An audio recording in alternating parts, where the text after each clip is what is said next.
Hello friends, आप सभी का मेरे यूट्यूब चैनल नर्सिंग लर्निंग में स्वागत है। तो आज मैं आपके लिए एक और वीडियो लाया हूँ जिसके माध्यम से हम इस वीडियो के माध्यम से उस टॉपिक के ऊपर बात करेंगे जिसका नाम है न्यूक्लिक एसिड। न्यूक्लिक एसिड क्या होता है इसके बारे में हम बात करें। सबसे पहले हम देखते हैं कि इसको डिस्कवर किसने किया था। फर्स्ट डिस्कवर बाय फ्राइडिक माइशर, मतलब कि फ्राइडिक माइशर ने इसको फर्स्ट डिस्कवर किया था या आइसोलेट किया था, निकाला था फ्रॉम द न्यूक्लियाई, काय में से, न्यूक्लियाई में से, और पस सेल्स, जो पस सेल्स से उनमें से उन्होंने इसको डिस्कवर किया था। इसको हम न्यूक्लिक एसिड क्यों बोलते हैं वो देखते हैं। Due to their isolation nucleus, क्योंकि इसको न्यूक्लियस से लिया गया था इसलिए हम इसको न्यूक्लियाई बोलते हैं। ठीक है, due to their nature they are called nucleic acid, और इसका जो नेचर है वो एसिडिक है इसलिए हम इसको बोलते हैं न्यूक्लिक एसिड। तो आपने देखा कि हम इसको न्यूक्लिक एसिड क्यों बोलते हैं। ठीक है, बाद में हम देखते हैं कि इसको न्यूक्लिक एसिड टर्म कौन सा साइंटिस्ट ने दिया। उनका नाम है एल्टमान ने दिया है। कब? 1889 में एल्टमान ने इसको न्यूक्लिक एसिड टर्म दिया है। ठीक है, देन नेक्स्ट हम देखते हैं कि पीए लियोन ने क्या किया। पीए लियोन एक साइंटिस्ट थे, उन्होंने 1929 में पेंटोस शुगर न्यूक्लिक एसिड, मतलब उन्होंने न्यूक्लिक एसिड के अंदर से पेंटोस शुगर मतलब कि 5 शुगर को निकाला। ठीक है, और उसमें क्या उन्होंने देखा कि दो उन्होंने देखे एसिड जो कि क्या है, एक डीएनए है और एक आरएनए है। डीएनए को बोलते हैं डीऑक्सीराइबोन्यूक्लिक एसिड और आरएनए का बोलते हैं राइबोन्यूक्लिक एसिड।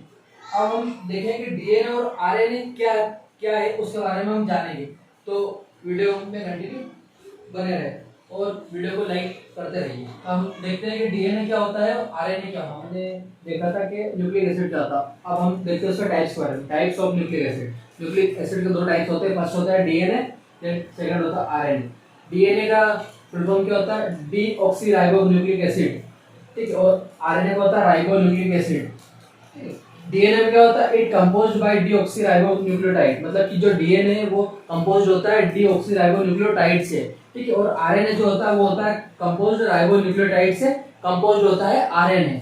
और फिर नेक्स्ट हम देखते हैं it contain adenine, guanine, cytosine और थाइमिन नाइट्रोजनस बेस, मतलब कि जो डीएनए के नाइट्रोजनस बेस है वो कौन कौन से?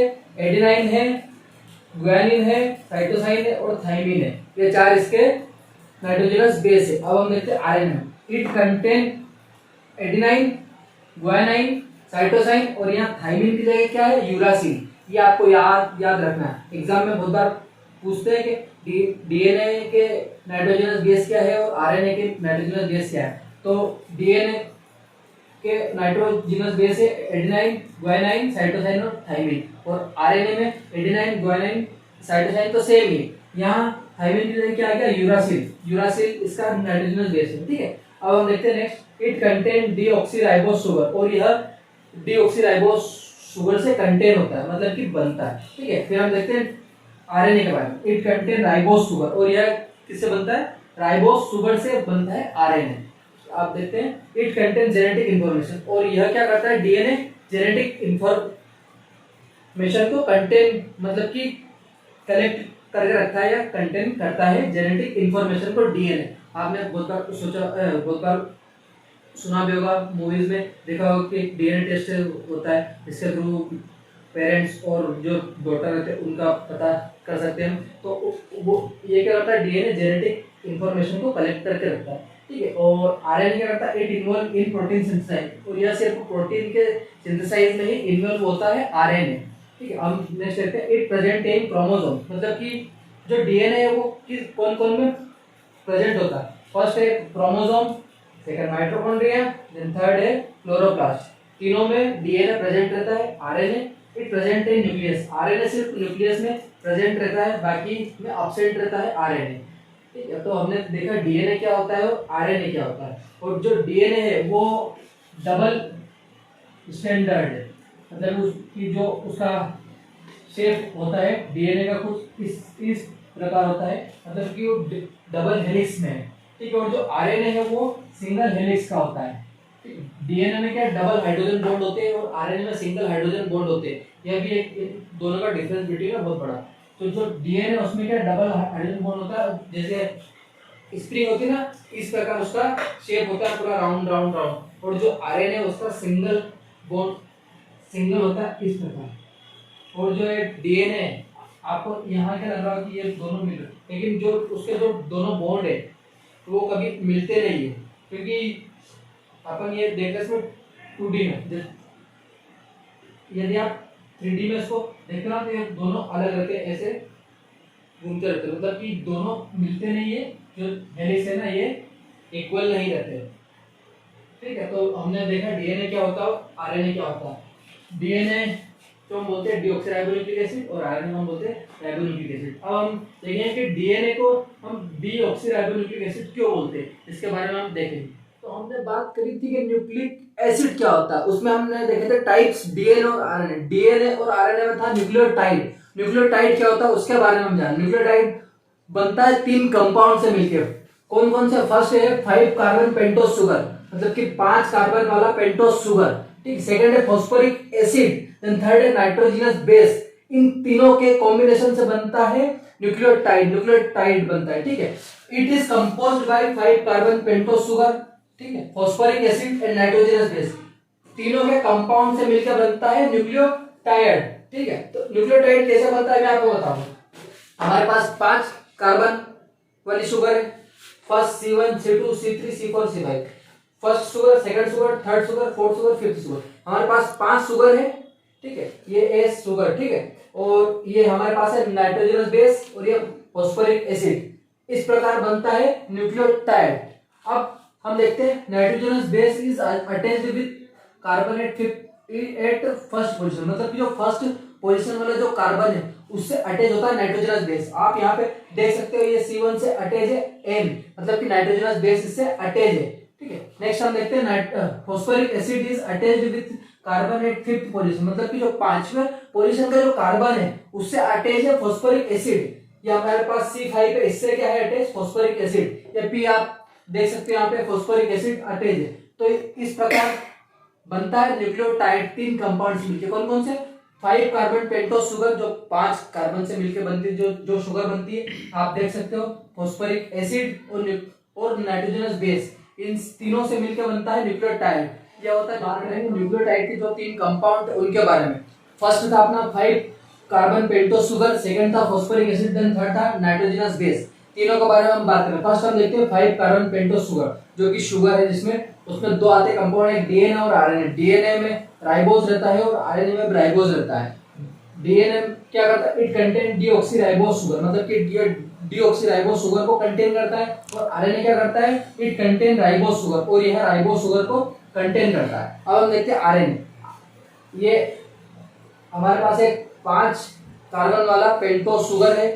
ठीक है, first second third fourth fifth 5 carbon वाला पेंटोस शुगर। आरएनए में क्या है कि ये जो सेकंड वाला जो कार्बन है इसके पास ऑक्सीजन रहता है, इसलिए हम इसको बोलते हैं राइबोज शुगर। यहाँ ऑक्सीजन प्रेजेंट है इसलिए हम वो बोलते हैं इसको राइबोज शुगर, आरएनए को, है ना। और डीएनए में क्या होता है कि ये जो सेकंड वाला जो कार्बन है इसके पास ऑक्सीजन एब्सेंट रहता है, ऑक्सीजन नहीं रहता है। ठीक है, तो इसलिए हम बोलते हैं इसको डीऑक्सीराइबोज शुगर। डी का मतलब होता है, डी का जो होता है मतलब उसका डी का मतलब होता है रिमूव, और ऑक्सी का मतलब होता है ऑक्सीजन, मतलब कि ऑक्सीजन उसमें से रिमूव है, इसलिए हम डीएनए बोलते हैं डीऑक्सीराइबोज शुगर। यह डिफरेंस है, इसको हम बोलते हैं डीऑक्सीराइबोज शुगर इसलिए क्योंकि इसमें ऑक्सीजन एब्सेंट रहता है सेकंड कार्बन के पास, इसलिए हम उसको बोलते हैं डीऑक्सीराइबोज शुगर। और आरएनए के पास सेकंड कार्बन में ऑक्सीजन प्रेजेंट रहता है इसलिए हम बोलते हैं इसको राइबोज शुगर। तो हमने देखा कि 5 कार्बन पेंटोस शुगर में डीएनए और आरएनए। नेक्स्ट हम देखते हैं फॉस्फोरिक एसिड। फॉस्फोरिक एसिड क्या है? P bond OH, P bond OH, P bond OH, P double bond O, यह फॉस्फोरिक एसिड का फॉर्मूला है। ठीक है, नेक्स्ट हम बात करते हैं नाइट्रोजनस बेस के बारे में। नाइट्रोजनस बेस क्या है? नाइट्रोजनस बेस में 2 कंपाउंड आते हैं, प्यूरिन और पायरिडिमाइन, पायरिमाइडिन। ठीक है, 2 आते कंपाउंड।